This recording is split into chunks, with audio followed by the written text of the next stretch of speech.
Buenos días a todos. ¿Se escucha? Buenos días, profe, se escucha bien. Buenos días. Sí, buenos días. Vamos a retomar algunos elementos de la práctica de ayer, bueno, que iniciamos ayer. Sí, ya saben que es el uso del GPIO, del 103R6 y salida a un display de 7 segmentos. ¿Sí?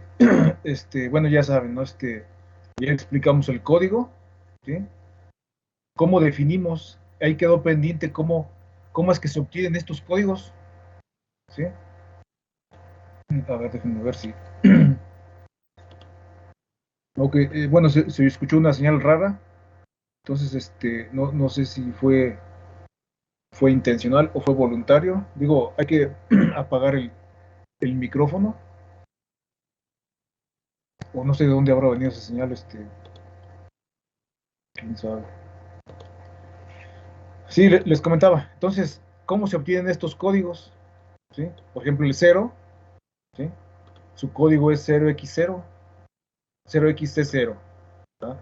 Si escriben ese código en el puerto, en los pines del puerto que van conectados al display, pues se dibuja un 0. ¿Sí? Lo mismo el 1 y así sucesivamente. Entonces, bueno, pues por medio del microC tiene una herramienta para precisamente poder escribir los códigos, ¿no? Según se requiera. Ahora tengo que compartir la ventana. Así.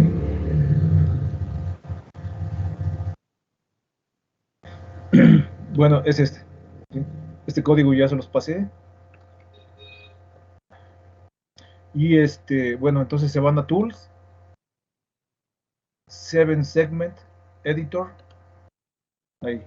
¿Sí? Entonces nos da la opción de definir el código para un display de cátodo común o un display de ánodo común.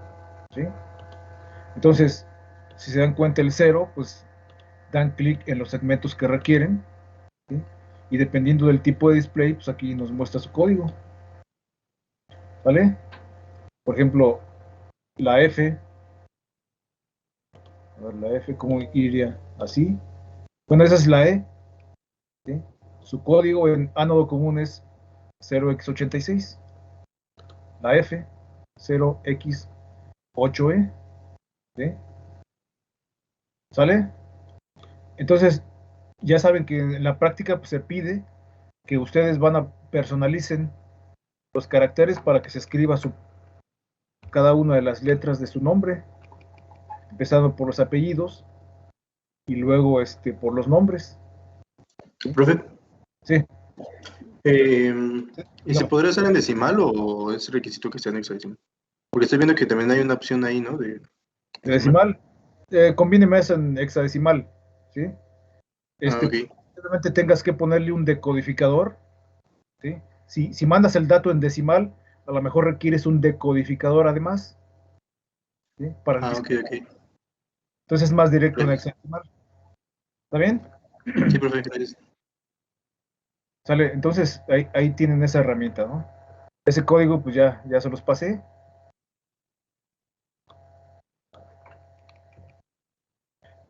Ayer habíamos quedado que mm, que siempre van a agregar un texto, ¿sí? Con sus datos, así como tengo ahí. Fíjense, déjenme agrandar esto, como aquí, ¿sí? Entonces ahí Proteus pues tiene para poner texto, ¿sí? Y aquí pongan sus datos personales, ¿no? Empezando por el apellido 1, apellido 2, nombre 1, nombre 2, ¿sí? O sea, sus propios apellidos y nombre. Academia Telemática, UPIT IPN, práctica X y su número de boleta. Debe corresponder, ¿no? Con los que yo tengo inscritos, ¿sí? Entonces, por favor, le ponen ahí, entonces, estos datos. Siempre en cada esquema de Proteus que me entreguen, va a ir esto. ¿Sí? vuelvo a repetir, creo que ayer alguien me preguntó algo así, pero no es mi nombre, es su nombre propio, nada más yo puse aquí la muestra. ¿Sí? Profe, ¿cómo puso el texto? A ver, sí, pues no tiene mucha complejidad, nada más déjame abrir el Proteus porque no está abierto.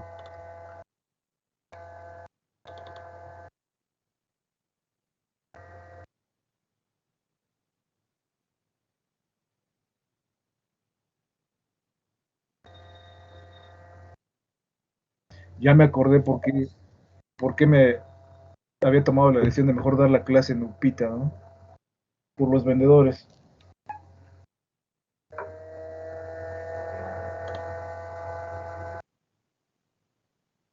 A ver, ¿alguien escribió algo en el chat? Creo que no, profe.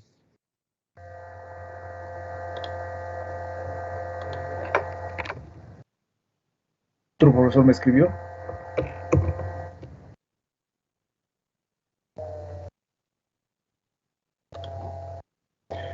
Ah, sí, a ver, ya abrió Proteus. Entonces, cargan el esquema.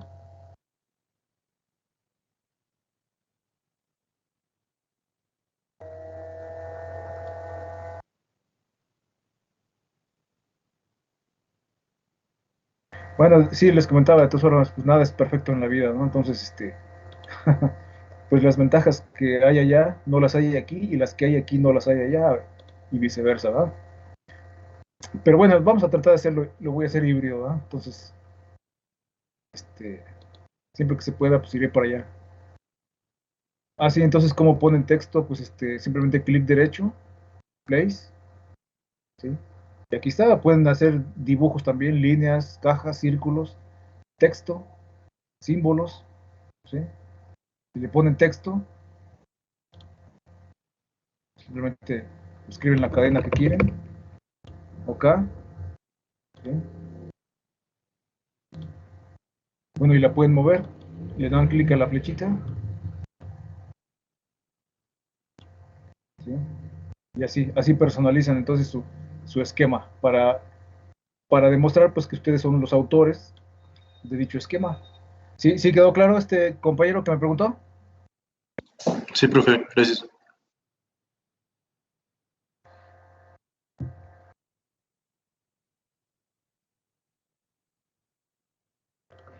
Sale pues, entonces ahí está. Entonces ya saben, depuramos, corremos la simulación, ahí se muestran los caracteres de práctica 2, 02. ¿Sí? ¿Vale? Entonces hasta ahí tienen un 2. Si lo personalizan con su nombre, hasta ahí tendrían, me parece que un 7, 7.5.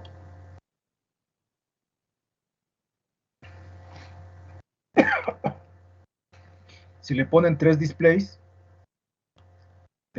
para que aparezcan tres caracteres consecutivos de su nombre, ¿sí? Para que no se vuelva tan tedioso verlo de uno en uno, tendrían el 10.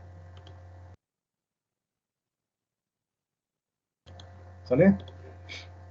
Entonces, si no hay preguntas, vamos a ver algunos aspectos. Antes de, mañana les asigno el tema de la exposición del primer parcial. Entonces,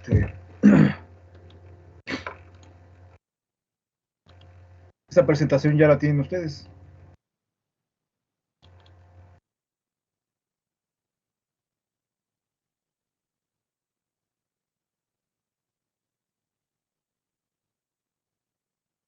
¿Sale? Entonces, dice conceptos generales en los procesadores digitales de señales. ¿Sí? Ya vimos un breve repaso de los elementos principales en los sistemas con microprocesador y microcontrolador. ¿Va? ¿Qué es un procesador digital de señales? Pues viene siendo un microcontrolador también, tiene arquitectura de computadora, ¿sí? Pero tiene más recursos que un microcontrolador. ¿Va? Tiene más puertos, más ancho de palabra, puede direccionar más memoria, su frecuencia de reloj es mucho más elevada que la de un microcontrolador, ¿sí? Tiene elementos embebidos para aplicaciones muy específicas, ¿no? Ya sea en comunicaciones, en procesamiento de imágenes, en voz, ¿sí? Puede tener unidades replicadas, es decir, dos sumadores o más, dos multiplicadores o más, ¿sí? Más buses, ¿verdad? Pues según la aplicación, pues pueden tener su entorno de desarrollo permite, ¿verdad? Eh, instrucciones específicas, ¿no? En un área, ¿no? ¿Sí? Ya sea para filtros, para transformadas, ¿sí? Para imágenes, etcétera, ¿verdad? Entonces, son microcontroladores, pero con más recursos, los DSPs, ¿vale?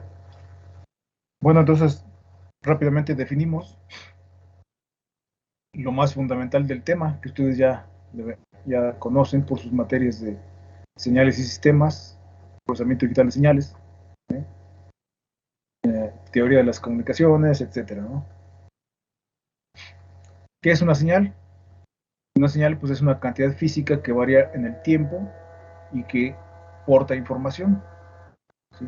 Si no lleva información, pues no es señal, simplemente puede ser ruido incluso, ¿sí? Si no porta información, también puede ser una señal periódica. Una señal periódica, pues, es una señal, pero no lleva información. Dice, generalmente la información que lleva es acerca del estado o comportamiento de un sistema. Por ejemplo, radar, ¿sí? Es una señal que sí tiene información de un objetivo, de un blanco, música, voz, sonar, etcétera, ¿no? Procesar una señal equivale a la operación o transformación sobre la misma. A ver, se me olvidó ponerlos como asistentes.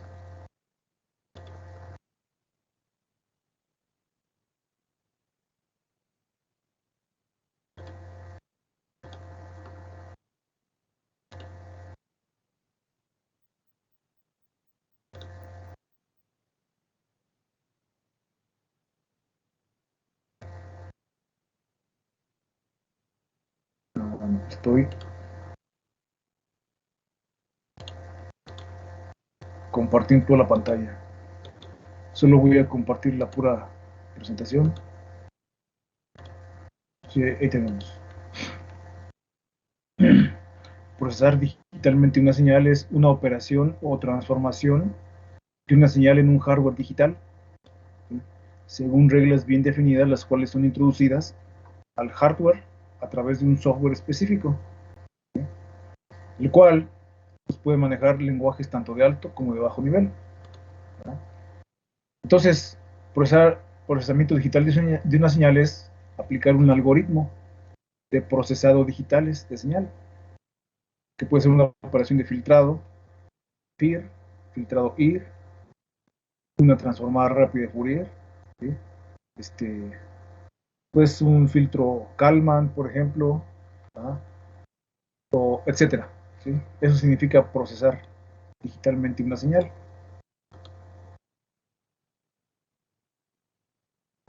Bueno, el procesamiento digital de señales, pues, tiene muchas ventajas sobre el procesamiento analógico, ¿sí? Las señales digitales, pues, son más robustas con respecto a la temperatura y la variación de procesos, porque solamente son dos valores, ¿no? 0 y 1. Una señal analógica, pues, tiene en teoría un infinito número de valores. Cualquier variación en la presión atmosférica, en la temperatura, pues hay fluctuaciones, ¿no? A veces son imperceptibles, pero a veces son muy notorias, ¿no? ¿Sí? Entonces, en las señales digitales esas fluctuaciones no son tan perjudiciales, ¿sí? Por ejemplo, cuesta más trabajo pasar de un 0 al 1 porque la distancia entre ambos es muy considerable. Entonces son más robustas en ese sentido. La exactitud también depende de la longitud de palabra del código de la muestra. De hecho, este viene siendo un problema en el procesado digital de señales, ¿no? Nos metemos mucho o nos topamos mucho con la exactitud, ¿sí? Si queremos que el sistema de procesado digital sea muy exacto, significa que debemos tener anchos de palabra muy grandes. ¿Sí? Y pues bueno, no se pueden hacer esos sistemas con un ancho de palabra arbitraria, a veces son físicamente imposibles de realizar. ¿Sí? ¿Sale? Pero la mayoría de las situaciones pues se han resuelto así, ¿no? Con una exactitud pues aceptable, dependiendo de la aplicación. Si es para voz, si es para señales de sensores, si es para audio o si es para video, ¿verdad? ¿Sí? Cada dispositivo, cada DSP, en esos campos, pues tiene su propia exactitud. ¿Sí? Y bueno, y hasta el momento, pues han trabajado bien, ¿no? La prueba es de que pues disponemos, ¿no?, de mucha gran cantidad de aparatos hoy en día que trabajan así, ¿sí? En el celular, en la televisión, en el radio, en los reproductores de video, ¿sí? En los dispositivos médicos, ¿tá? Pulsoxímetros o medidores de presión arterial, etcétera, ¿no? Tienen una exactitud adecuada, claro que no infinita, pero sí adecuada, y pues la mayoría de los problemas se resuelven así.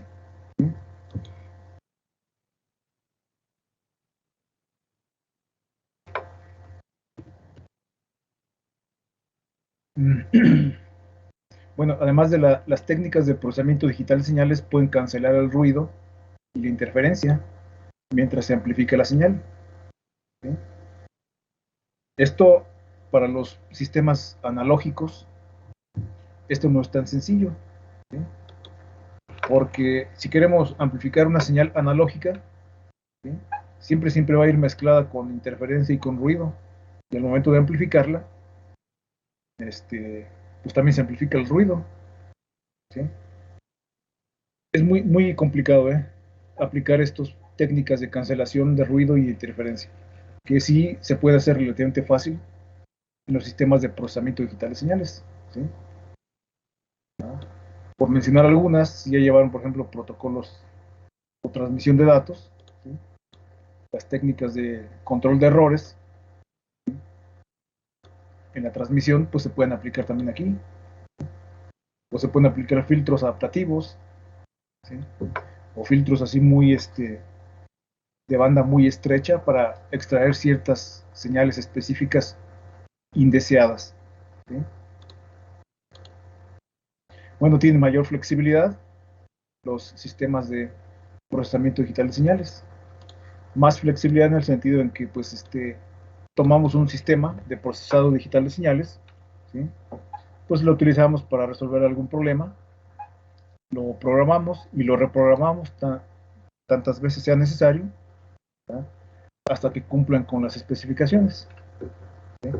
Todo se hace pues mediante reprogramación de un sistema. En los sistemas analógicos esto no hay tanta flexibilidad, ¿sí?, porque ahí pues si queremos este, hacer aplicaciones específicas para algo, pues, muchas veces no es por medio de software o de programa. Hay que cambiar o intercambiar tarjetas, ¿no?, con elementos pasivos y activos, como son transistores, resistencias, inductores, capacitores, ¿no? ¿Sí? Si queremos que haga otra función el sistema analógico, tenemos que cambiar la tarjeta y diseñar otra, ¿no?, ¿sí?, que satisfaga los requerimientos. Ahí no es tan flexible. Otra ventaja es que las señales digitales pueden ser almacenadas y recuperadas, transmitidas y recibidas, procesadas y manipuladas, todo virtualmente sin error, ¿sí? ¿De acuerdo? Esto no es tan simple en los sistemas analógicos, ¿no?, porque cualquier variación en los elementos, ¿sí?, si agarramos 10 capacitores o 10 resistencias de un lote, ¿sí?, todas tendrán diferencias exactamente iguales, ¿sí? Y esto pues sí influye mucho en los sistemas analógicos, ¿no?, esas pequeñas diferencias en los elementos pasivos o activos, ¿sí? Y entonces, pues acá en los sistemas digitales, como nada más manejamos dos valores, 0 y 1, ¿sí? Puede haber incluso tolerancia, ¿no? En los componentes que, este, pues que precisamente forman un sistema digital, ¿no? Entonces, eso es una enorme ventaja. Bueno, vuelvo a repetir, ¿no? Tanto los sistemas analógicos como los sistemas digitales, digamos, no ofrecen la solución a todo, ¿no? ¿Sí? Eh, si las frecuencias a manejar son muy elevadas, ultra elevadas, pues todo, no hay otra solución más que procesarlos de manera analógica. ¿Sí? Si las frecuencias que se manejan son relativamente bajas o medias, ¿sí? Pues sí, es muy fácil, mejor procesarlas de manera digital. ¿Sí?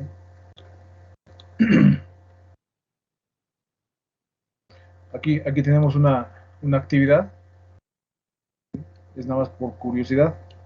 Por ejemplo, pueden preguntar a sus abuelos qué calidad tenían las llamadas telefónicas de larga distancia en los años 50. Tal vez no a sus abuelos, no a lo mejor hasta sus bisabuelos, quizás. ¿Sí? ¿Por qué es esta pregunta? Bueno, la telefonía de los años 50 pues distaba mucho, ¿no? De ser digital. ¿Sí? Ya existía la telefonía, pero pues todo era analógico, ¿no? ¿Sí? Existía la modulación, se podían modular las señales para que alcanzaran grandes distancias, ¿no? Pero a medida que aumentaba la distancia, ¿sí? Por mucho que se modulara una señal, de todas formas hay, hay momentos en que hay que amplificar la señal, ¿no? Porque obviamente sufre atenuación en el canal, ¿sí? Y entonces al momento de amplificarla, pues se amplifica también el ruido y la distorsión que se le va agregando, ¿no? ¿Sí? Y esto incrementa con la distancia. Una llamada telefónica, pues por ejemplo, de un estado a otro o de un país a otro, pues era bastante mala. Quizás los jefes de Estado en ese tiempo, pues a lo mejor tenían sistemas únicamente exclusivos para ellos, que pues obviamente no importaba el costo, ¿no? Pero sí tenían que desarrollarles equipos únicos en su tipo, ¿no? Quizás nada más para comunicarlos, ¿no? A comunicar a los jefes de Estado nada más, pero para la gente en general, pues tenían que tener equipos comerciales, ¿sí? Y las comunicaciones o las llamadas de larga distancia, pues no eran muy buenas, ¿no? Sería bueno conocer algún relato, ¿no? A ver si alguno por ahí nos puede, puede hacer esta pregunta, ¿sí? Y ahí pues ahí nos informa, ¿no? A ver qué le contaron, ¿sí? Cuáles fueron sus experiencias de la persona que les contó, etcétera, etcétera, ¿no? ¿Vale? ¿Alguna pregunta hasta aquí? A ver, la compañera Frida Melissa, ¿tiene preguntas? No, profe, todo bien. Ok, muy bien. Vamos a continuar con esto.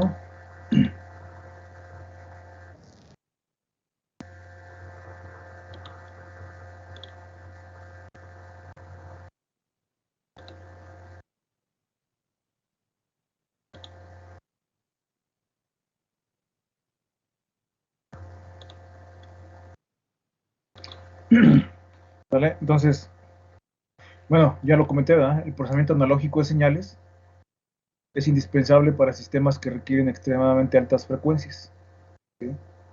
Tales como los transceptores en comunicaciones inalámbricas o extremadamente poca área y baja potencia, tales como los sensores de micromáquinas, usados para detectar roturas y otros defectos de materiales sometidos a estrés, ¿sí? Sin embargo, muchos sistemas complejos son realizados digitalmente con alta precisión, elevada razón, señal a ruido. Este término, me imagino que lo han escuchado hablar, mencionar, ¿sí? Si ya llevaron teoría de las comunicaciones o comunicaciones digitales, ¿sí? Repetitividad y flexibilidad, ¿no? Entonces, vuelvo a repetir, los sistemas analógicos y digitales coexisten, ¿sí? Pero obviamente sus áreas son muy específicas, ¿no? Son mutuamente excluyentes, ¿sí? ¿De acuerdo? Quizás pueda haber una pequeña intersección entre ambos sistemas, pero esa intersección es muy, tiene una línea muy delgada, ¿no? ¿Sí?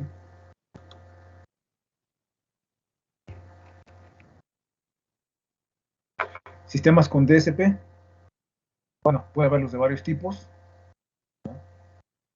Podemos tener procesadores programables, o sea, DSPs programables. ¿Sí? ¿Por qué? Pues porque poseen una arquitectura de computadora, ¿no? Tienen memoria de programa, memoria de datos. ¿Sí? ¿De acuerdo? Puede haber sistemas DSP con procesadores reconfigurables, los llamados FPGAs. Los FPGAs no tienen arquitectura de computadora. ¿Sí? Hay todos los elementos, hay que configurarlos o reconfigurarlos si se requiere, armando pequeños bloques o ensamblando pequeños bloques, valga la expresión, ¿sí? Para formar bloques más complejos. ¿Va? ¿De acuerdo? O también hay sistemas DSP a base de circuitos PLCI de propósito específico, los llamados ASICs. ¿Sí? Entonces, los ASICs son simplemente DSPs que se fabrican, ¿va? Para satisfacer solo una operación específica. Entonces vamos a suponer que hay un problema a resolver, entonces se diseña una SIC para que resuelva ese problema, pero solamente va a servir para eso. No se pueden reprogramar, no se pueden reconfigurar. Los FPGAs, pues sí, son más flexibles en ese sentido, en que se pueden reconfigurar una y otra vez. Y los PDSPs se pueden reprogramar. Es más fácil diseñar o desarrollar sobre un DSP, sobre un PDSP. ¿Sí? ¿De acuerdo? El tiempo de desarrollo en los DSPs programables pues es del orden de semanas, ¿no? En los FPGAs es del orden de meses y en los ASICs es del orden de años. ¿Sí? ¿De acuerdo? Entonces, en lo que se diseña el circuito integrado, se simula, ¿sí? Y hasta que satisface el requerimiento y luz se manda a fabricar, y un solo chip pues, costaría miles de dólares, ¿sí? Unos 2,000, $3,000, pero si se manda a fabricar en masa, ¿sí? Pues ya su costo disminuye, ¿no? Tal vez a algunos cuantos dólares o fracciones de dólar, ¿de acuerdo? Entonces, así está la situación, ¿no? Entonces, eh, los ASICs pues, son más caros, los FPGAs pues, son de costo medio, una cantidad, pues, a ver, $1,000 tal vez, una tarjeta de desarrollo con FPGA, pero fíjense que la infraestructura que se requiere para la ASIC pues, es mucho más cara, ¿no? Hay que tener por ahí un equipo de desarrollo, bueno, desarrolladores en sí, ¿sí? Con software altamente especializado, de diseño, de simulación, ¿no? De depuración también, y luego hay que mandarlo a fabricar, ¿no? Y obviamente para fabricar un circuito integrado, pues no cualquier país lo hace, ¿de acuerdo? Entonces, pues así más o menos los costos, ¿no? $400 un PDSP, $1,000 un FPGA, y pues varios, si no es que hasta millones de dólares, ¿no? Cuesta fabricar un solo chip ASIC, ¿sí? ¿Vale? El objetivo de un diseño digital es maximizar el desempeño mientras se mantiene un bajo costo, ¿sí? Es un compromiso que tenemos que cuidar siempre, ¿no? Máximo desempeño al mínimo costo, ¿sí?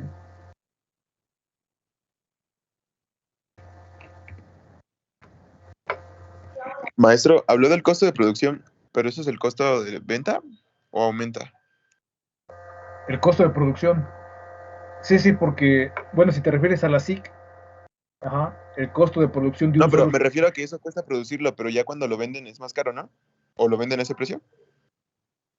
Ah, no, no, no. Ok, voy de nuevo otra vez. Fíjate. Producir un solo circuito integrado a SIC que satisfaga un, un problema de procesamiento digital de señales te cuesta miles de dólares, ¿sí? Un solo circuito.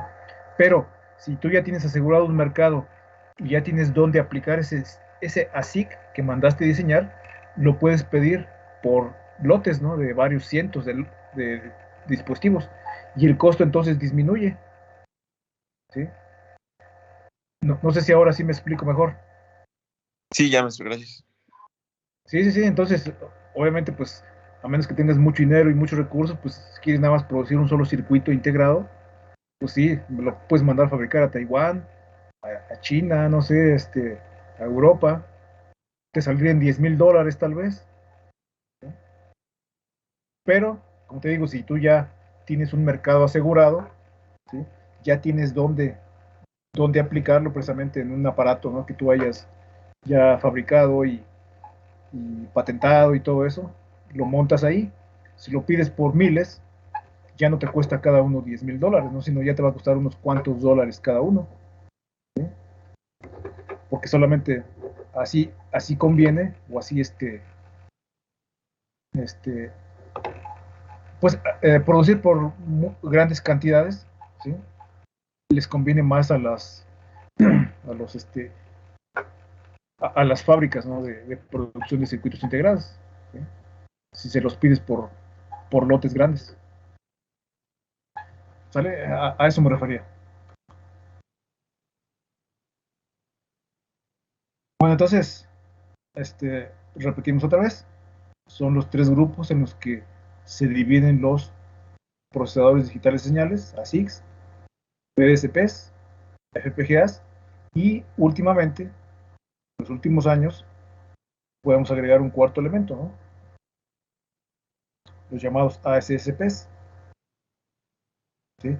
Que son aplicaciones específicas para productos estándar. Aquí caen los microcontroladores de gama alta con arquitectura ARM, ¿sí? Conocidos también como controladores digitales de señal, ¿tá? Entonces, estos pues han tenido una penetración en el mercado muy grande, ¿no? Muy, la mayor cantidad de dispositivos electrónicos de aplicación en el hogar, en la industria, ¿sí? Traen un chip ARM. ¿Sí?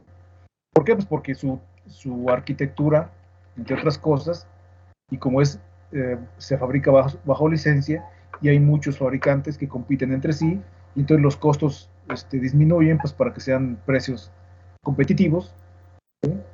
Y además gastan muy poca potencia o relativamente muy poca potencia, ¿sí? No son tan potentes como estos tres primeros que les menciono, ¿sí? Pero en cuanto a costo, los ASSP son muy competitivos, ¿sí? Y entonces, pues sí, últimamente pues ha habido un, un boom, ¿tá? de, de la arquitectura ARM, ¿sí? ¿Sale? Entonces, como les digo, pues sí, le ha quitado el mercado a los tres primeros, pero, ¿por qué? Porque, pues, obviamente, si quieren procesar señales con algoritmos muy sofisticados, ¿sí? Pues mejor se van a uno de estos, ¿no? De los tres primeros. Pero si quieren resolver un problema con un algoritmo que no requiera tanta complejidad computacional y de muy bajo costo, pues entonces se van por un ASSP. ¿De acuerdo?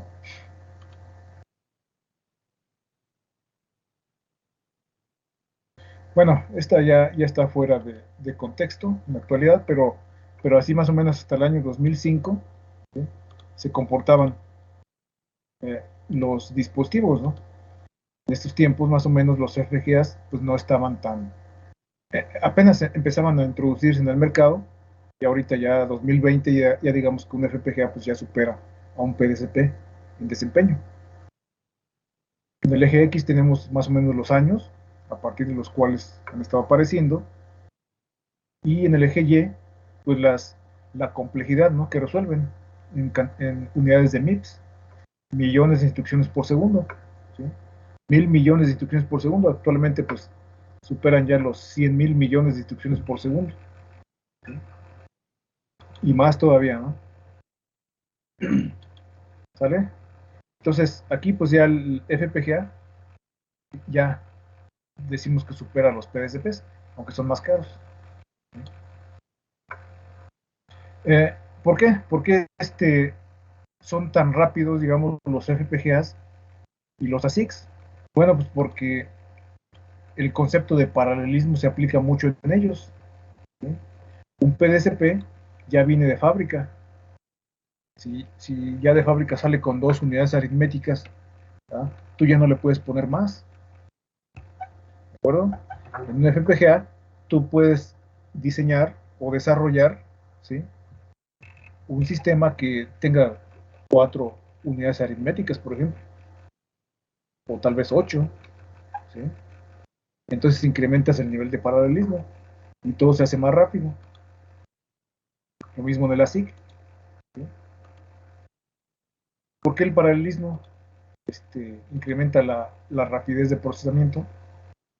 Aquí tenemos un ejemplo clásico. Tienes un libro de 100 páginas y tienes una sola fotocopiadora. ¿Cuánto tiempo te toma fotocopiar esas 100 páginas? Digamos que un tiempo T. Pero si tienes 4 fotocopiadoras y las mismas 100 páginas y las repartes equitativamente en cada fotocopiadora, ¿cuánto te toma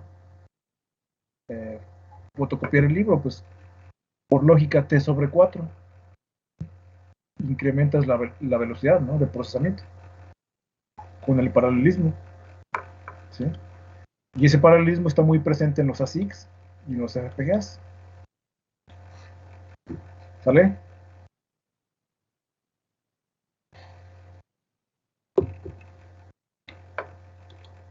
De hecho, nada más por curiosidad, ustedes ya conocen un FPGA, ¿no? Porque cuando llevaron diseño digital, ¿sí?, actualmente ya la materia ya no se imparte usando circuitería discreta, ¿no? O sea, comprando un chip con compuertas AND, con compuertas NOR, ¿no? Ahora, pues, en la mayoría de las escuelas, pues ya utilizan FPGAs, ¿no?, para implementar las funciones lógicas básicas, ¿no? Hacer diseño combinacional o diseño secuencial en un FPGA, ¿sí? Esto antes se hacía, pero con circuitería discreta. Era muy entretenido hacerlo así, ¿no? ¿Sí? También tiene sus que veres, ¿no? Pero bueno, era muy tardado, ¿sí? Ocupaba mucho espacio. Ya con FPGA, pues se simplifican muchas cosas, ¿sí? No podemos quedarnos siempre, digamos, en el pasado, ¿verdad? Si no, pues no avanzamos, ¿sí?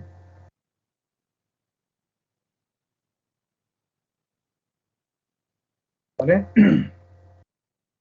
Características importantes de los DSPs, ¿sí? Bueno, promedio de circuitería de hardware digital, ¿no?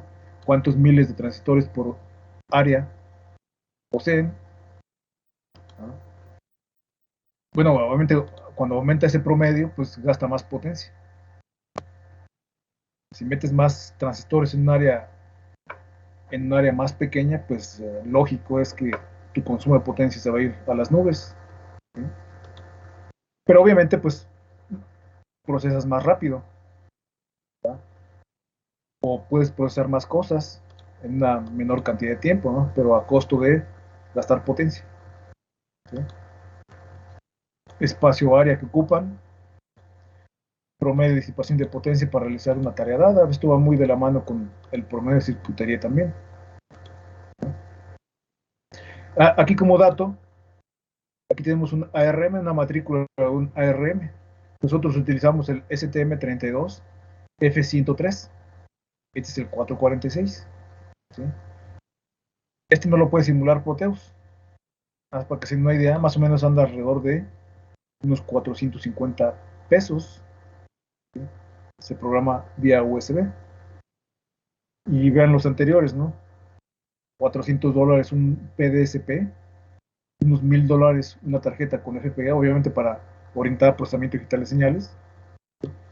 Y una SIC, pues les mencioné, ¿no?, cuesta miles de dólares, varias decenas, ¿no?, de miles de dólares, y toda la infraestructura que requiere, que solamente pues unos cuantos países la poseen, ¿sí? Y sin embargo aquí, con los ARM,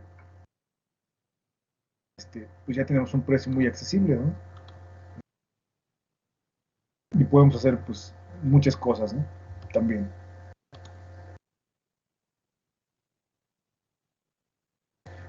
¿Sale? Otra característica importante de un DSP es la rapidez de ejecución, la cual depende de la capacidad de procesamiento y la tasa de reloj. Por ejemplo, en el laboratorio de telemática, pues hay tarjetas DSPs que son realmente DSPs, ¿sí? Y su reloj, ¿sí? Pues anda en 225 MHz, o sea, mucho más elevado, ¿no? Que la de un casi cualquier microcontrolador que conozcan, ¿no? Y también hay DSPs, ¿no? Que funcionan, por ejemplo, arriba de 1 GHz de frecuencia de reloj, ¿no? Entonces, aquí tenemos algunas unidades que nos dicen la capacidad de procesamiento, ¿sí? Por ejemplo, podemos tomar la cantidad de instrucciones que pueden ejecutar por segundo, ¿no? Entonces, su unidad de medida son MIPS, ¿de acuerdo? Millones de instrucciones por segundo, o las millones de operaciones de punto flotante por segundo, que son los MFLOPS, ¿sale? O también las millones de multiplicaciones y acumulaciones por segundo, son las MMAX, ¿sí? Fíjense, una multiplicación y una acumulación significa que, por ejemplo, multiplicas dos números, guardas el producto, multiplicas otros dos números y el producto sale, lo sumas con el anterior, ¿sí? Eso es acumulación, multiplicación y suma, ¿no? Eso se aplica mucho, o un ejemplo típico es en la operación de filtrado. Ven aquí la fórmula de convolución discreta, ¿sí? Entonces, aquí se involucran operaciones MAC. Dice, aquí tengo una multiplicación, H0 por X de n-0, lo guardo y luego lo sumo con la multiplicación de H de 1 por X de n-1. Lo sumo con el anterior y luego hago la multiplicación de H de 2 por X de n-2 y lo sumo con los dos anteriores. Esas son operaciones MAC, ¿sí? ¿Sale? Entonces muy mencionadas, ¿no? En los sistemas con DSP.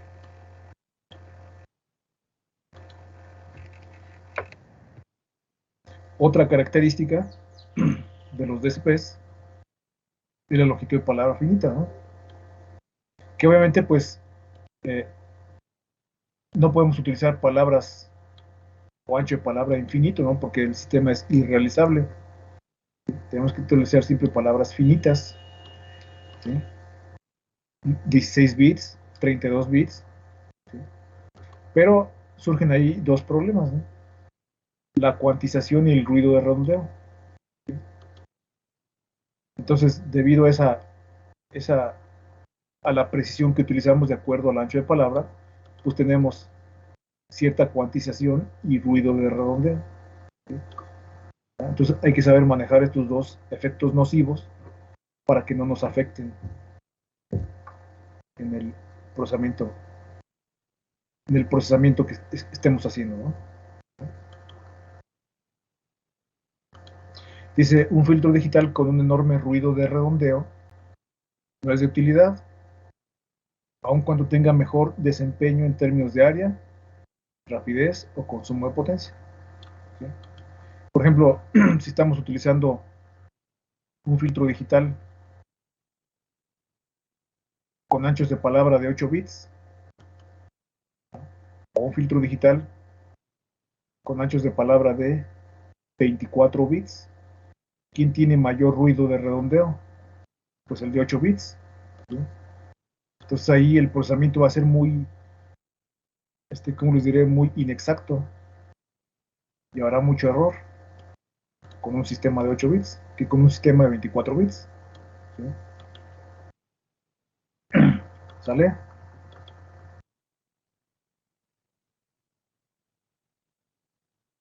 Otras características importantes, ¿sí? Por ejemplo, los DSPs pues, pueden venir con la arquitectura CISC, ¿no? Que es un conjunto especial de instrucciones de computadora, ¿sí? De hecho, eso de CISC, pues proviene, ¿sí?, de una clasificación, ¿no?, genérica de arquitecturas de computadora. Por ejemplo, aquí a ver si se alcanza a ver. Voy a ponerle la lupa. Ven aquí, esos diagramas de Venn. Ahí pues intentamos clasificar distintos enfoques, ¿no? O agrupar distintos enfoques de clasificación de computadoras, ¿sí? Por ejemplo, bajo un enfoque, dependiendo del tamaño o el conjunto de instrucciones que tengan, ¿sí?, puede haber las RISC, conjunto reducido de instrucciones de computadora, o CISC, con C, conjunto complejo de instrucciones de computadora, o CISC, con S, conjunto específico de instrucciones de computadora, ¿sí? ¿De acuerdo? O puede haber otra clasificación de acuerdo a las entradas o salidas, ¿sí?, tanto individuales como simultáneas que pueden manejar. Por ejemplo, va a haber SysD, ¿sí?, Single Instruction, Single Data, SIMD, Single Instruction, Multiple Data, o MIMD, Multiple Instruction, Multiple Data, o MISD también, que es una intermedia, ¿no? Multiple Instruction, Single Data, ¿no? Entonces, es una clasificación, ¿no?, de acuerdo entonces a la cantidad de instrucciones que manejan, ¿sí?, la cantidad de datos que pueden manejar, que pueden procesar por instrucción, ¿sí?, o también de acuerdo este, a, la, a los elementos internos de la arquitectura, ¿no? Por ejemplo, von Neumann no tiene paralelismo.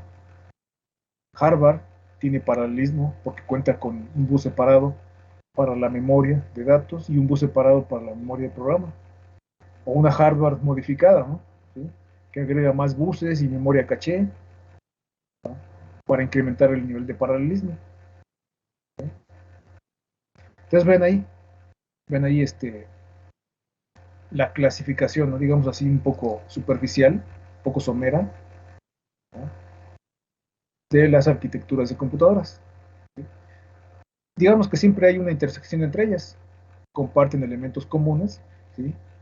Y aquí podemos clasificar el ARM, ¿no?, esta clasificación de acuerdo al conjunto de instrucciones y, y es una intersección de acuerdo también al conjunto de datos que pueden procesar por cada instrucción, ¿sí? ¿Sale? Bueno, aquí tenemos otra clasificación, CISO, Single Input, Single Output, ¿sí? Obviamente, o puede haber de múltiples entradas, múltiples salidas, ¿sí?, que también por aquí podríamos poner otro circulito que se intersecte, ¿no?, con los que ya tenemos ahí en el diagrama de Venn, ¿sí? Periodo de muestra del CISC. Ya saben lo que es el periodo de muestreo, ¿no? El periodo de muestreo es el inverso de la frecuencia de muestreo, ¿sí? ¿Cuál es el límite máximo de la frecuencia de muestreo en un sistema? ¿De qué depende? A ver, sí, voy a lanzar la pregunta a alguien, ¿eh? A ver, el compañero, nadie en especial, ¿eh? Jesús Antonio Moreno Galicia, ¿de qué depende la frecuencia de muestreo?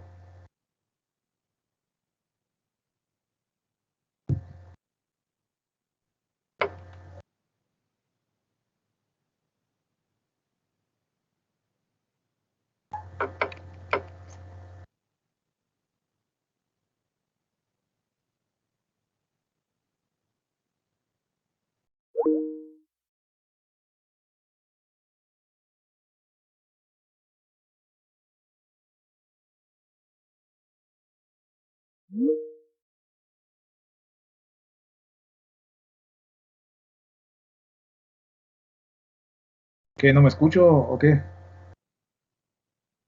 No, profe, sí se oye. Sí se oye. Sí, sí se escucha, profe. Entonces, tus compañeros, ¿qué les habrá pasado? Sí se escucha. Ok, a ver, no está atendiendo entonces Andrea Tsam.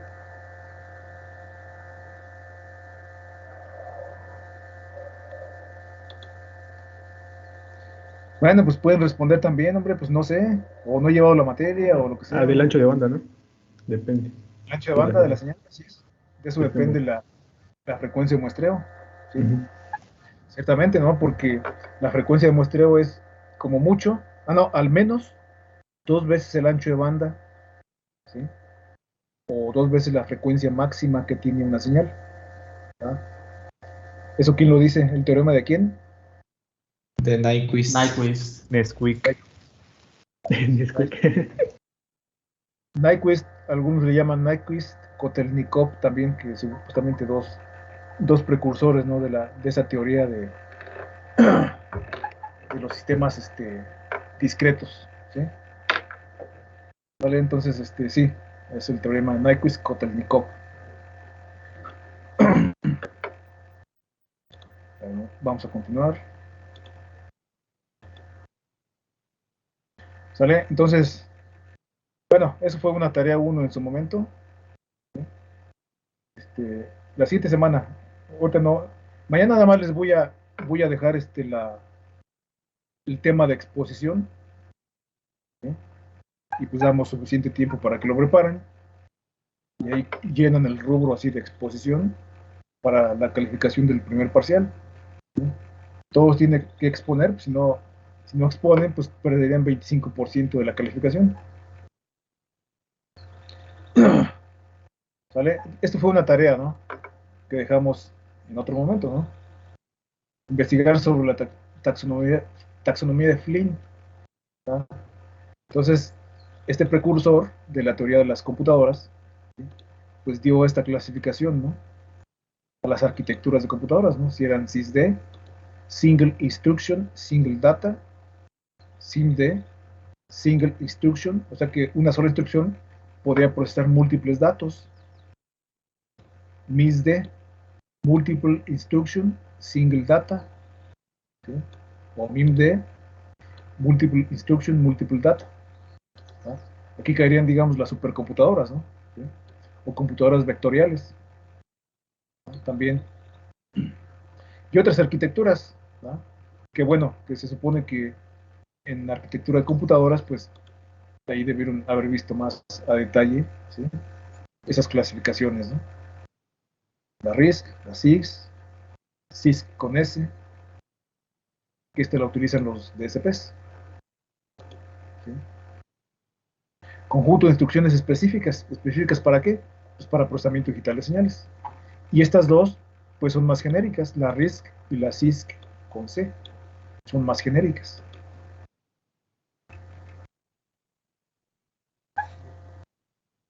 ¿Sale? A ver, si hay preguntas, a verla. Vayan pensándolas.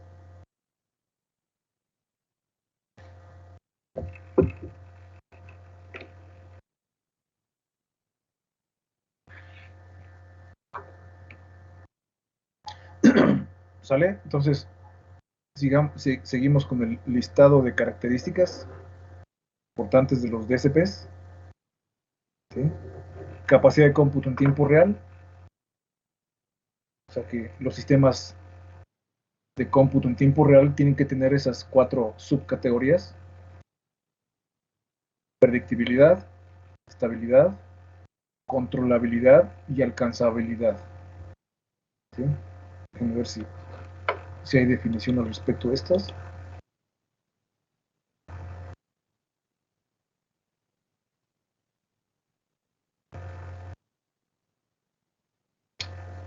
Bueno, tenía un apartado por ahí al respecto, ¿no? Pero bueno, eso de que podamos computar, ¿sí?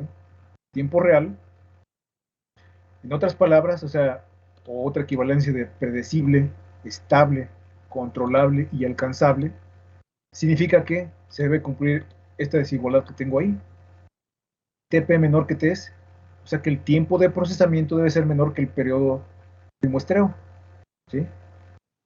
Volvemos acá, a este sistema, ¿sí? El tiempo de procesamiento es la distancia entre una muestra y otra muestra, en el sistema discreto, ¿sí? Bueno, ya ven que cada muestra llega al DSP, En el DCP se aplica un algoritmo, que ese algoritmo pues viene siendo ni más ni menos que todos los tiempos de sumas, de multiplicaciones, de operaciones lógicas, ¿sí? De accesos a la memoria, todo eso se van sumando. Esos tiempecitos no se van sumando, así, y en total, esa suma de tiempos, pues es el tiempo de procesamiento. ¿Sí? Tú debes procesar una muestra antes de que te llegue la siguiente. Si no, tu sistema pues ya pierde una de estas características, ¿no? Ya no es alcanzable, ya no tiene la propiedad de alcanzabilidad. ¿Sí? ¿De acuerdo? Entonces, tienes que procesar una muestra antes de que te llegue la siguiente. ¿Sí? Después de que ocurre un periodo de latencia, por ejemplo. ¿Sí? Entonces procesas la primera muestra, te llega la siguiente, la procesas, obtienes la siguiente salida y así sucesivamente. Eso es estabilidad. ¿Sí? ¿De acuerdo? Entonces, fíjense, todas estas 4 características que menciono aquí están resumidas aquí en TP menor que TS. Tiempo de procesamiento debe ser menor que el periodo de muestreo. ¿Sí? ¿De acuerdo? Tiempo real significa tan pronto como sea posible dentro de un límite. Profe, Sí, sí, dígame. eso de predictibilidad no me queda claro, bueno, ¿a qué se refiere? Bueno, sí, es un aspecto muy, muy específico, ¿no? Predecible significa que, pues, digamos, que tus salidas, ¿sí? Tus salidas siempre van a estar disponibles, ¿sí? Bajo el algoritmo que estás utilizando. ¿Sí? Entonces, tú aplicas un algoritmo X que representa un conjunto de operaciones aritméticas y lógicas y accesos a la memoria, ¿sí? Y tú estableces, ¿no? Bueno, mi algoritmo pues tiene un resultado, ¿no? ¿Sí? Y el resultado pues es la primera muestra que voy a tener de salida. Allí hay predecibilidad, ¿sí? Causa-efecto, ¿de acuerdo? ¿Sí, sí me explico, compañero? Mm, mm, Pues como cuando si ocurre un error o algo así, que esté bien el resultado, o algo, Pues a que ver, el resultado sea predecible, o sea, de que esté bien. sí, eso sí es aceptable, que el resultado esté bien precisamente, ¿no? Que se comporte como deba comportarse, ¿sí? Ah, Porque ok. obviamente tú aplicas un algoritmo, debes tener un resultado y el resultado debe comportarse pues como tú quieres que se comporte, de acuerdo a tu algoritmo. Eso también es predecible o predictibilidad, ¿sí? Bravo. Sí, profe, Sí, gracias. fíjate, estabilidad, ahora se me ocurre también estabilidad. Un sistema no es estable, ¿sí? Como por ejemplo cuando tus salidas, fíjense, eso ocurre mucho en los filtros IR, ¿sí? Cuando un filtro IR no es estable, ¿sí? Es de mantenerse, digamos, en un cierto límite de valores, empieza a crecer, ¿sí? Empieza a oscilar y a crecer indefinidamente, hasta que se va al infinito, ¿sí? Ahí el sistema ya no es estable, también. Eso ocurre mucho con los filtros IR. Tenemos que tener especial cuidado al momento de implementar un filtro IR para que no se te vuelva inestable. Porque incluso cuando tú lo diseñas con cualquier software, MATLAB por ejemplo, ¿sí? Aparentemente puede ser estable, ¿sí? Incluso ahí mismo MATLAB te dice, no, pues el sistema, el filtro IR que diseñaste es estable. Ya cuando lo implementas en el DSP, se vuelve inestable, ¿sí? En ciertas situaciones, ¿no? Que ahorita no puedo extender, ¿sí? Pero una muestra de la inestabilidad es que la salida empieza a crecer indefinidamente hasta que se va al infinito, ¿no? Ahí hay como un tipo de retroalimentación positiva, en la cual, pues sí, la señal sí oscila, la señal de salida oscila, hasta que, pues, ciertamente se va al infinito. No quemas el sistema, pero simplemente, pues, solamente tienes a la salida un nivel continuo de voltaje. Entonces ahí no hay estabilidad, ¿no? ¿Sale? Entonces, lo mismo la alcanzabilidad y la controlabilidad, ¿sí? Entonces, todo está resumido aquí, en TP menor que TS, ¿sí?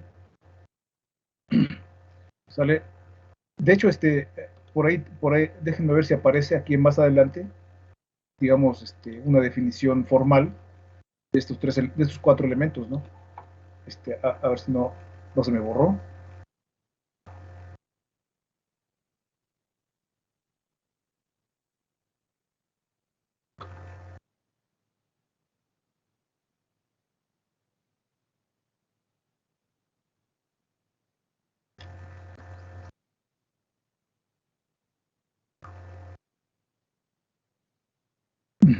Bueno,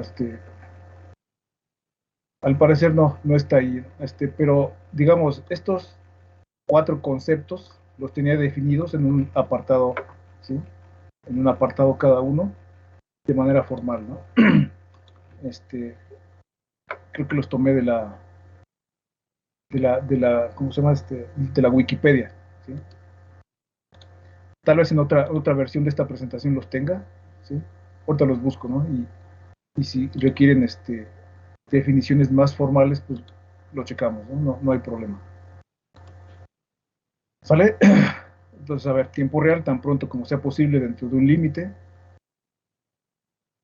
propiedad de ser manejado por los datos de entrada, ¿sí?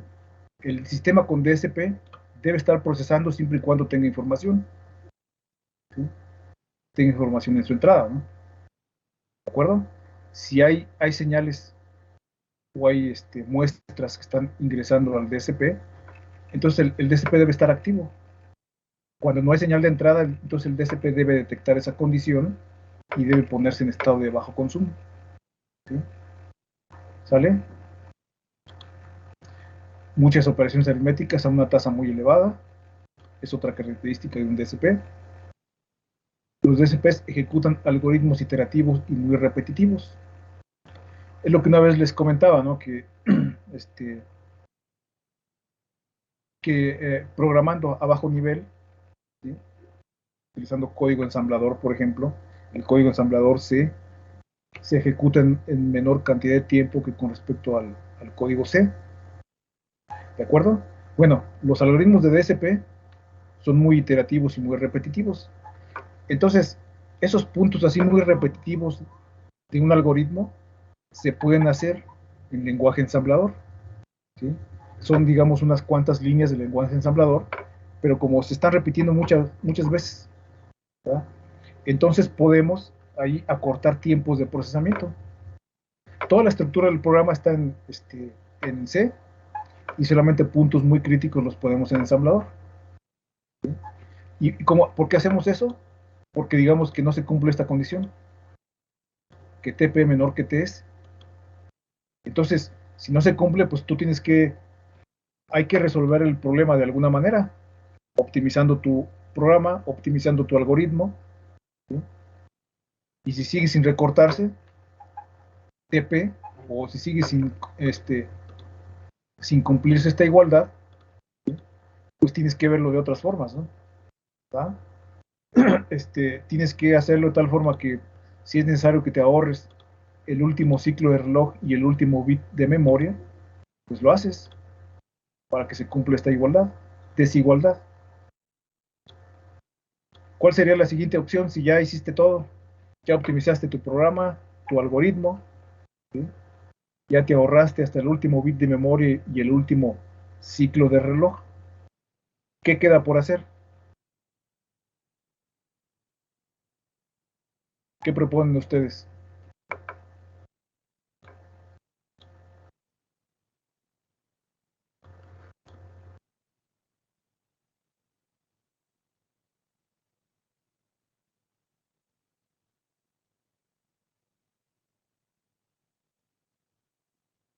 Ahora ahí el compañero Francisco Reyes Espinosa.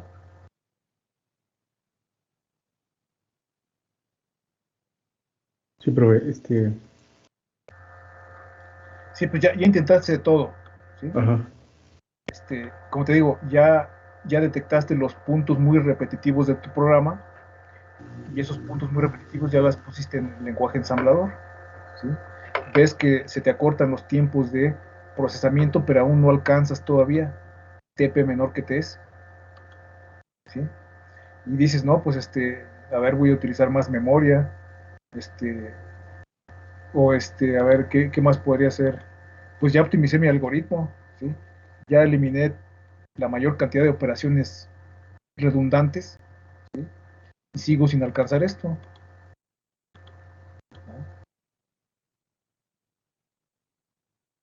Y pues le meto más hardware, ¿no? Para que, Ah, pues para sí, poder, ahora sí que si pues ya no puedo definitar el algoritmo, pues ajá. ahora sí que necesitar más recursos.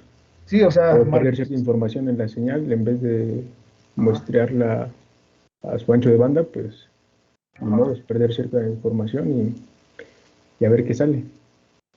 Sí, o sea, necesitas más hardware, ¿no? Entonces, simplemente pues te vas a otro dispositivo, utilizas otro dispositivo de gama más alta, con mayor frecuencia de reloj y con más recursos. Ahí estaría justificado, ¿no? Va a ser un poco más caro, pero justificaría para que alcances TP menor que TES. ¿Sí? ¿Sale? Por ejemplo, Sí, sí, digo. la otra vez estaba viendo un video y decía acerca de los osciloscopios, ¿no? Y nosotros, bueno, según sabemos que de acuerdo al ancho de banda, necesitaríamos nosotros el doble de ancho de banda para poder reconstruir la señal, por lo menos. Pero en algunos videos dicen, ah, bueno, pues sí, no está padre esa parte, pero en un osciloscopio, por ejemplo, dicen, si tienes un osciloscopio y está diseñado para detectar señales de 100 MHz, dice, pues como tal no es aplicable el, el hecho de que puedas detectar el doble, sino que no dice que es un cuarto, un medio, inclusive hasta un tercio, pero esa parte no me queda clara por qué dicen eso Porque, bueno, cuando la... sí, en los osciloscopios incluso te dan el ancho de banda que pueden soportar máximo, pero Ajá, también te dan la cantidad de muestras por segundo. O sea, por ejemplo, un dato típico, 100 MHz a 2 gigasamples por segundo. ¿Sí? ajá, Entonces, ¿qué implica ahí? Pues que a ver qué frecuencia de muestreo tienes. 2 gigasamples por segundo, ¿no? Entonces serían dos, este, 2 millones. 2 gigas, 2.000 millones, ¿no? De muestras por segundo. ¿Sí? Pero si tienes 100 MHz a una gigasample por segundo, o si tienes 100 MHz a 500 megamuestras por segundo, ¿sí? Entonces ahí está el dato que te puede llevar a decir, no, pues entonces, aunque me dice que es de 100 MHz, pero realmente no puedo procesar una señal con tal ancho de banda, tiene que ser tal vez a la mitad, ¿sí? Del ancho de banda, de 50 MHz o de 25 MHz. Entonces tienes que tomar en cuenta tanto el ancho de banda que te da el osciloscopio como la cantidad de muestras por segundo que puede procesar. ¿Sí? Ah, 100 ya. MHz, aunque hay que ver realmente la equivalencia exacta, pero digamos 100 MHz a 2 gigasamples por segundo, ¿sí? Entonces ahí pues definitivamente es muy factible que puedas procesar señales realmente a 100 MHz. Si tienes 100 MHz a una gigasample por segundo, ahí muy posiblemente solamente lo máximo que podrías procesar es de 50 MHz. ¿Sí? Mm, Si tienes ujú. 100 MHz a 500 megamuestras por segundo, ahí sí quizás solamente un cuarto 100 MHz. ¿Sí? Entonces hay que tomar en cuenta esos dos datos también. Ah, ya. Ujú. Sí, profe, ya me quedó claro. Gracias.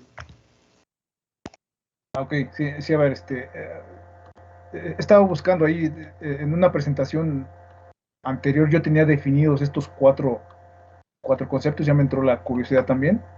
Este, ya casi nos vamos. Voy a ver si lo encuentro rápido, ¿no? En alguna otra versión y a ver si se los muestre por si tienen curiosidad.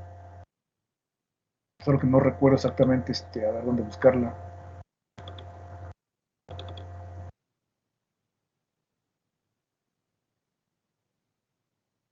A ver dónde tengo.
No, uy, no va a llevar más tiempo. Sí, voy a buscar una presentación más anterior a esta. Yo creo que la edité por ahí y ahí se me borraron, ¿no? Pero bueno, sí, lo dejamos para mañana. Mañana definimos más formalmente estos cuatro características del cómputo en tiempo real, ¿sí? Pero se puede traducir así, TP menor que TC, ¿no? Un sistema siempre debe ser predecible, estable, controlable y alcanzable, ¿no? Lo checamos mañana de manera más formal. ¿Sale? Ahorita pues ya no nos queda mucho tiempo, nada más me hace falta definir algunas cuantos elementos más antes de cerrar la sesión. Ok, a ver, vamos a ver. Bueno, aquí tengo un problema así típico. Audio de alta fidelidad, ancho de banda 11 kHz. ¿Cuál es la tasa mínima de transmisión si codificamos cada muestra con 12 bits? ¿De dónde sale este dato de 264.000 bps?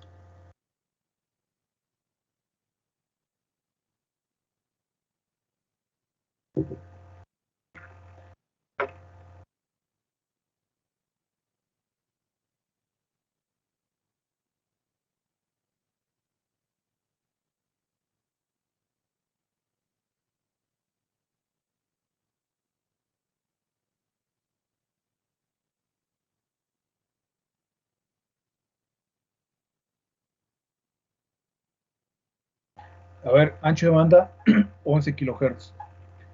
¿Cuál es la tasa mínima de transmisión si codificamos cada muestra con 12 bits?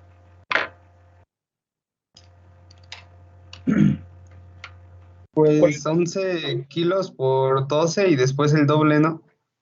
Así es. Entonces, 11.000 por 2, que es el doble del ancho de banda, ¿sí? Esta fue frecuencia de muestreo. Y después codificas cada muestra con 12 bits, ¿no? Y eso da 264.000 bps, bits por segundo. A ver si es un problema típico, ¿no? Entonces tienes un ancho de banda de 11 kHz, tienes que muestrear a 22.000 muestras por segundo como mínimo, ¿sí? Como mínimo, ¿eh? Pero realmente si puedes procesar a mayor frecuencia, pues mejor. No te quedas en el límite. Si no va a ocurrir con lo del problema del osciloscopio, ¿no? ¿De acuerdo? Entonces son 22.000 muestras por segundo. Cada muestra la codificas con 12 bits o 12 bits por muestra. Multiplicas por 12, tendrías 264.000 bits por segundo. ¿Sí? Ok, de ahí sale, ¿no? Esto pues es un problema típico, ¿no? En comunicaciones digitales, tal vez. Si no hay compresión de la información, esta es una cantidad, pues, digamos, típica, ¿no? Si hay compresión, esta se puede reducir, tal vez a la mitad, ¿sí? A la mitad o una cuarta parte. ¿Para qué comprimir? Pues para que haya más usuarios, ¿sí? O puedas ofrecer más servicios, ¿sí? Para eso comprimimos. ¿Vale? Hay otra característica aquí importante, la latencia. ¿Qué es la latencia en un sistema, ya sea artificial o biológico? ¿Sí? Fíjense entonces, un DSP pues recibe la primera muestra, esta es la primera muestra, y después de un periodo de latencia empieza a tener salidas. Y a partir de que se tiene la primera salida, cada una de las salidas subsecuentes siempre llevan la misma distancia, Ts, como la entrada. ¿Sí? La latencia entonces la podemos definir como un periodo de arranque de un sistema. ¿Sí? Por ejemplo, cuando encienden un motor, ya ven que primero se va la luz, poquito, y después de un cierto tiempo la luz del foco regresa a su nivel inicial, ¿sí? Hasta que se vencen ciertas fuerzas por ahí, la fuerza contraelectromotriz, algo así que le llaman así los ingenieros electricistas, ¿verdad? Hasta que se vence esa fuerza, ese es tu periodo de latencia. Entonces todos los sistemas artificiales o biológicos tienen este periodo de latencia. Las pupilas, por ejemplo, de los ojos, estás en un cuarto luminoso y luego de repente te apagan la luz. Entonces hasta que vences tu periodo de latencia, hasta que se adaptan tus pupilas, se abren más para captar más luz. Entonces ese es el periodo de latencia. Los DSPs pues tienen también un cierto periodo de latencia. ¿De acuerdo? Y no es lo mismo que el periodo de muestreo. ¿Sí? A ver, chéquenlo. Si tienen alguna pregunta, a ver, lo revisamos.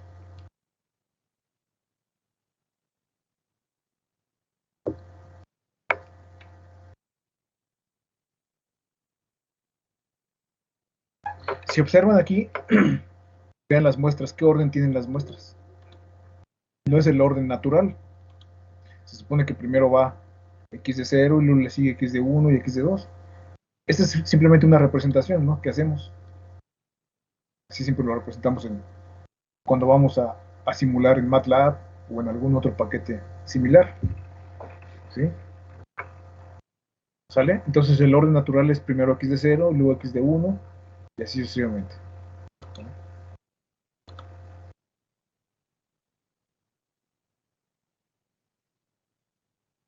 Bueno, sí, aquí ya nada más es un conjunto de conceptos, ¿sí? Pero bueno, mañana seguimos y mañana les asigno su presentación. No sé si hay alguna última pregunta antes de cerrar la sesión, Sí, profe, compañeros o compañeras. yo sí tengo una pregunta, profe. Sí, dígame. Es de la práctica en el cuestionario. Ujú. Dice, captura los registros y sus campos con los que se configuran GPU para ello consultar las referencias. Ahí lo que quiere es el registro del núcleo que tenemos o del prototipo de la función, o a qué se refiere con registro. El registro. Bueno, ahí corresponde a que te vayas a los manuales. A ver, déjenme compartir la pantalla. Nada más que sí, ya nos agarraste un poco. En curva, sí, profe. Se van a empezar a salir, pero bueno, a ver, rápido, ahí va, Sí, déjame profe. compartir la pantalla. A ver, entonces te vas a los manuales del dispositivo.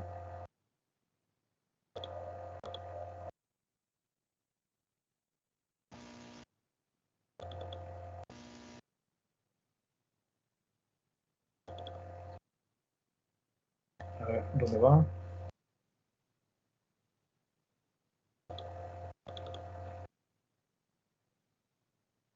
Sí, porque bueno, aquí lo que se trata es de que abran el manual, que no se queden nada más con lo que yo les digo. Por ejemplo, este es el manual de referencia. Entonces lo abres, ¿sí? Porque obviamente para dominar bien la configuración y la programación de un dispositivo, pues hay que comerse literalmente los manuales, ¿no? Déjame nada más que despierte la computadora.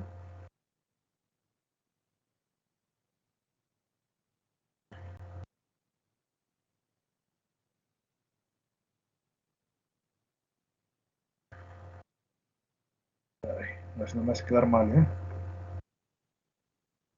Necesito irme al índice y de ahí del índice te indico dónde quedan los registros del GPIO. Ya despertó. Ah, bueno, aquí está, mira. GPIO registers. ¿Sí? Entonces, fíjate, ¿cuántos registros ves ahí? A ver, léelos, compañero.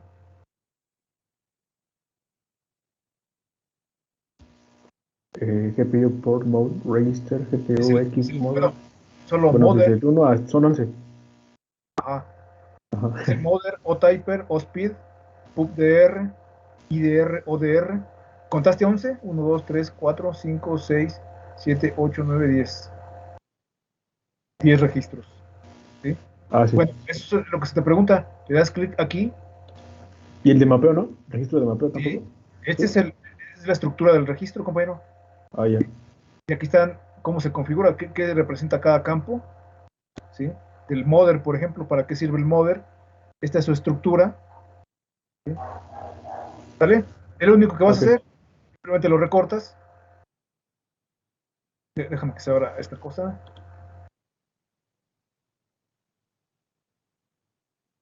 Así lo recortas. Y junto con su tablita así de configuración, ¿no? 00, 01, 10, 11. Es los valores que le puedes poner a cada campo de ese registro. ¿Sí? Ya lo cortas, lo pegas ahí en tu reporte. ¿Sí me explico? Sí, profe. Sí. Y así haces con todos los demás, con el resto de los registros. Ok. Va. Entonces, bueno, está bien. Entonces ya para no entretenerlos más. Profe, yo tengo una duda. Sí, dígame. Es respecto a la práctica. Bueno, más bien a los archivos que tenemos que meter en la carpeta de la práctica, porque al guardar el proyecto de microC genera muchos archivos. ¿Esos también los incluimos o solo con el punto X? Solo el punto X. Solamente de lo que Ok. te genera microC, pones en la Ajá. carpeta. Vas a poner el punto X y el punto C, nada más. Ah, ok. Es que, pues, no sé, temía que si no ponía los otros no fuera a jalar o algo así. Aunque No, usted no, lo revisara. yo para comprobar lo que hiciste simplemente necesito el punto X y el archivo de Proteus. Ah, ok. Te pido también el código fuente por si yo requiero, digamos, comprobar tu código Ajá. de microC. ¿Sí? Ok. Ah, Bueno, en la primera práctica pues sí puse los archivos que me puso, ¿no? ajá. Pero pues ya en la segunda ya le hago así como me dice usted. Sí, o sea, nada más pongan lo único que se les pide, no más. ¿Sale? Sí, profe, gracias. Y otra indicación, compañeros, a lo mejor la mayoría no lo sabe, pero hay que comprimir la carpeta, ¿sí? Ya sea con WinRAR o con WinZip, porque así sin comprimir no se puede subir. Entonces comprímanla, obviamente métanle todos los archivos que deben ir, comprímanla y ya la pueden subir. ¿Sí se entendió? Sí, Sí, profe. profe. ¿Sí? Porque si no se van a dar cuenta de que no, si no la comprimen no pueden subirla. Ok. Órale pues, entonces nos estamos viendo mañana. Vale, Profe, profe. Mañana. ¿tiene Sí, 2 minutitos ahorita? ¿Rápido? sí, no hay problema. Sí, gracias, profe. Profe, Sí, una pregunta. Con sí. respecto al último punto del 29, que dice opcionalmente puede tener los efectos que dicte su imaginación, ¿puedo agregar como más secuencia o algo así? ¿O a qué se refiere ahí? Ah, no, por ejemplo, en las series navideñas, ¿sí? Si has visto cómo las series de foquitos así navideños, ¿sí? Tiene un pequeño control, ¿no? Y dependiendo de qué botoncitos pulses, los foquitos dan un cierto encendido, ¿no? A un cierto ritmo, ¿sí? Entonces, por ejemplo, a ver, si lo oprimes a un botón, haces que los LEDs se enciendan de izquierda a derecha, así, uno tras otro. Si lo oprimes otro botón, haces que los LEDs se enciendan de derecha a izquierda, ¿sí? Si oprimes otro botón, haces que la mitad se desplace a la izquierda y la otra mitad hacia la derecha, y luces regresen. Es un efecto que le puedes dar, pero eso ya es opcional. Ah, ok, gracias, profe. Ah, y más cosas que a ustedes se les pueden ocurrir, ¿no? También es válido. Es ¿Sí? que bueno, lo que puse yo es de que cuando terminara la secuencia se apagara y ya pudieras apretar los otros botones. O sea, no sé si esté bien o mejor le quito eso. Cuando, o sea, cuando liberas el botón, ¿ya se apagan o qué? No, o sea, cuando aprietas el botón, hace la secuencia hasta el 11 y ya cuando termine llega al 11, se apagan y ya. De hecho, así funciona, mira, nada más le das un clic al push button, o sea, no lo dejas oprimido. Si nada más le das un puro clic, inicia la secuencia y hasta que termina, se detiene y le da chance al siguiente push button. Pero, Sí, si pero lo... quedarían prendidos. Sí, quedarían Y yo prendidos. hice que se apagaran. ¿Eso sí puede ser? Sí, Ah, ok. así es. Pero como les digo, nada más le dan un clic al botón sin dejarlo encendido. Se inicia la secuencia y hasta que acaba, ahí se detiene. ¿Sí?